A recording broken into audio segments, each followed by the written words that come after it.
No one is able to snatch them out of my Father's hand.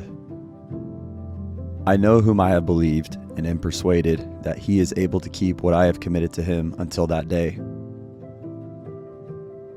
The Lord will deliver me from every evil work and preserve me for his heavenly kingdom.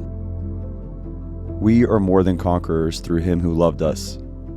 For I am persuaded that neither death, nor life, nor angels, nor principalities, nor powers, nor things present, nor things to come, nor height, nor depth, nor any other created thing shall be able to separate us from the love of God, which is in Christ Jesus our Lord. Your life is hidden with Christ in God. Has God not chosen the poor of this world to be rich in faith, and heirs of the kingdom which he promised to those who love him? May our Lord Jesus Christ himself, and our God and Father, who has loved us and given us everlasting consolation and good hope by grace, comfort your hearts and establish you in every good word and work.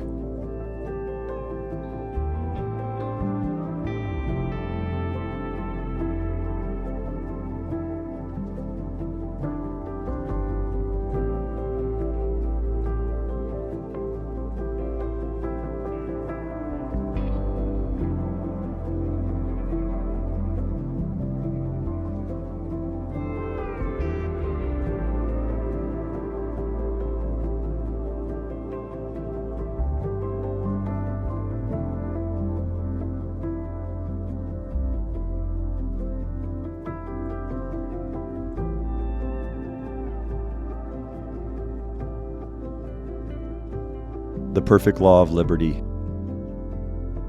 You shall know the truth, and the truth shall make you free. Most assuredly I say to you, whoever commits sin is a slave of sin.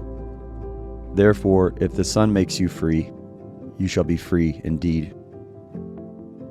Stand fast, therefore, in the liberty by which Christ has made us free, and do not be entangled again with a yoke of bondage. For you, brethren, have been called to liberty. Only do not use liberty as an opportunity for the flesh, but through love serve one another. For all the law is fulfilled in one word, even this: you shall love your neighbor as yourself. Having been set free from sin, you became slaves of righteousness. For the woman who has a husband is bound by the law to her husband as long as he lives. But if the husband dies, she is released from the law of her husband. The law of the Spirit of life in Christ Jesus has made me free from the law of sin and death. I will walk at liberty, for I seek your precepts.